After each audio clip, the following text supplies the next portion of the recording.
Baik, bismillahirrahmanirrahim. Assalamualaikum warahmatullahi wabarakatuh. Waalaikumsalam warahmatullahi wabarakatuh. Puji syukur atas kehadirat Allah Subhanahu wa taala yang telah memberikan nikmat dan karunia-Nya sehingga kita dapat berkumpul di tempat ini dengan sehat walafiat. Salawat serta salam mari kita curahkan kepada junjungan kita, Nabi besar Muhammad SAW. Baik, untuk mempersingkat waktu, di sini saya akan perkenalkan teman-teman saya dan saya sendiri. Perkenalkan, nama saya Debianti Fatma sebagai moderator. Ini di samping kanan saya sebagai pemateri pertama. Anggun Triata Gupia Dan pemateri kedua, Lia Eka Putri. Baik, di sini kami akan mempresentasikan makalah kami yang berjudul Perkembangan Jiwa Agama pada Anak-anak. Baik, langsung saja. Saya sebagai moderator akan menanyakan pertanyaan kepada pemateri pertama. Pertanyaannya yaitu, saya ajukan pertanyaan ini kepada saudari Anggun. Pertanyaan pertama yaitu, bagaimana konsep tumbuhnya jiwa agama pada anak? Baik, terima kasih moderator atas pertanyaannya. Konsep tumbuhnya jiwa keagamaan pada anak yaitu manusia dilahirkan dalam keadaan lemah fisik maupun psikis. Walaupun dalam keadaan yang demikian, ia telah memiliki kemampuan bawaan yang bersifat laten. Perkembangan jiwa beragama pada anak-anak umumnya adalah perkembangan yang masih awal, tetapi sebenarnya sebelum masa anak-anak pun seseorang anak sudah mendapatkan sebuah pendidikan agama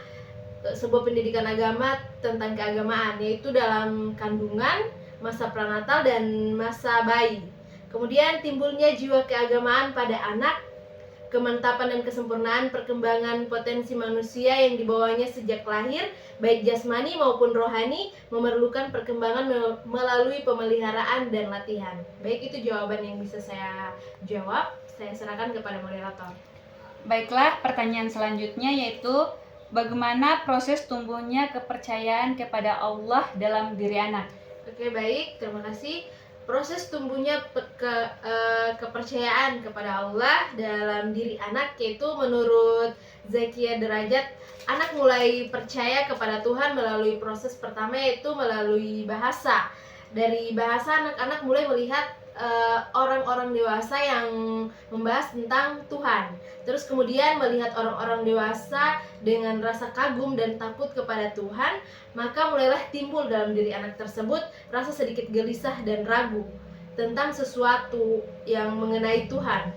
Kemudian rasa gelisah dan ragu tersebut itu yang mendorong anak untuk membaca dan mengulang kata Tuhan yang disebutkan oleh orang tua mereka. Kemudian dari proses itu, tanpa disadari, anak lambat laun pemikirannya berpikir tentang Tuhan.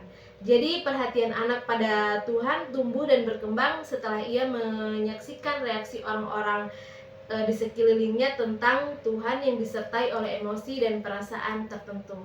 Terima kasih. Saya serahkan kepada moderator. Baik, selanjutnya saya akan mengajukan pertanyaan kepada pemateri kedua, yaitu apa itu sifat-sifat agama pada diri anak? Oke, baik, bismillah. Jadi sifat-sifat agama pada diri anak itu di sini dikatakan berasal dari luar diri mereka. Karena pada dasarnya anak-anak itu tidak bisa menciptakan pengetahuan agama itu dari dalam diri mereka, karena mereka belum mengetahui konsep kesempurnaan dari beragama itu seperti apa. Maka mereka lebih banyak menerima tentang konsep ketuhanan itu daripada luar diri mereka.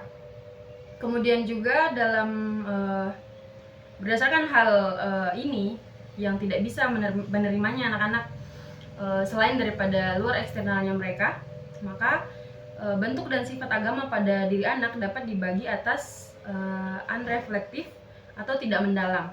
Dalam penelitian Mason tentang sejumlah konsep ketuhanan pada diri anak, 73% mereka menganggap Tuhan itu bersifat seperti manusia.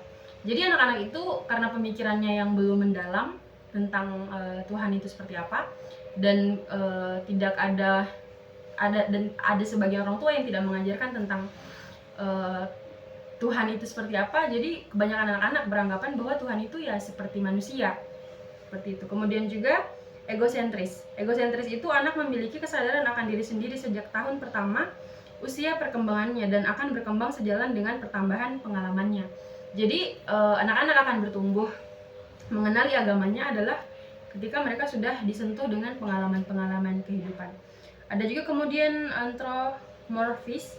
Pada umumnya konsep mengenal ketuhanan pada anak berasal dari hasil pengalamannya dikala ia berhubungan dengan orang lain.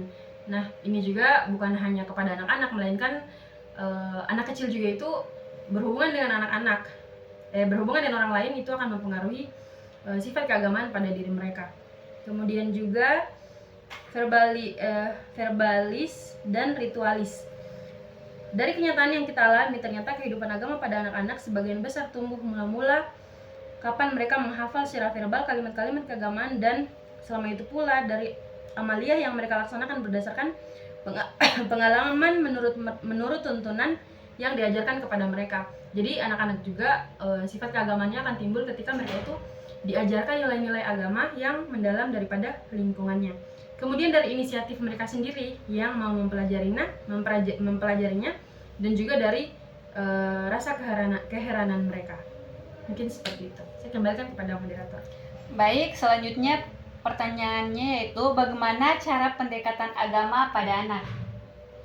Iya, baik. Jadi dalam pendekatan kepada anak itu sudah banyak penelitian dan ilmu-ilmu parenting modern yang dimana kita bisa mendapatkannya di sosial media, dan kemudian juga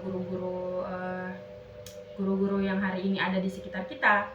Dan kalau di sini tuh dalam pembinaan agama pada diri pribadi anak sangat diperlukan pembiasaan dan latihan-latihan yang cocok dan yang sesuai dengan perkembangan jiwanya.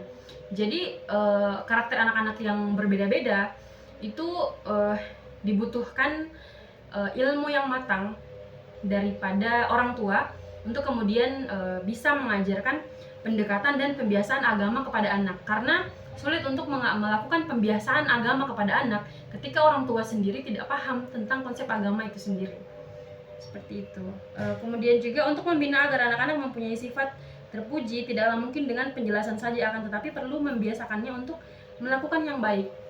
Nah, dalam hal ini anak-anak itu 100% mencontohi orang tuanya. Jadi apa yang dilakukan oleh seorang anak itu berasal daripada orang tuanya. Ketika orang tuanya tadi tidak mempelajari tentang bagaimana seharusnya anak-anak bisa mengimplementasikan agama dalam kehidupannya, maka anak-anak juga akan sulit untuk kemudian membiasakan akhlak terpuji, membiasakan akhlak baik ketika yang dia lihat contoh dari orang tua adalah bukan akhlak yang sesuai dengan agamanya.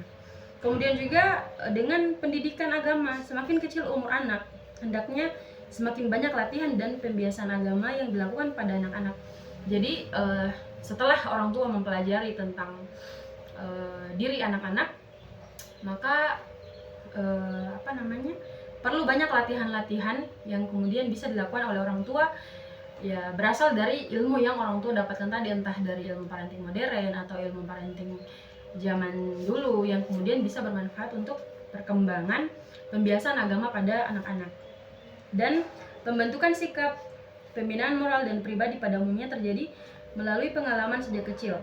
Nah, jadi pengalaman anak yang terbiasa melihat orang tuanya taat kepada Allah atau taat kepada agamanya, bukan hanya kepada sebab psikologi agama tidak hanya membahas soal Islam, maka anak itu akan condong dan kemudian juga akan selalu membiasakan dirinya untuk mengikuti nilai-nilai agama yang ada pada diri orang tua. Jadi konsep pembiasaan kepada diri anak tentang jiwa agama itu tidak jauh-jauh berbeda daripada patokannya, yakni peran orang tua itu sebesar apa dalam kehidupan anak-anak itu sendiri. Mungkin itu saya kembalikan kepada moderator.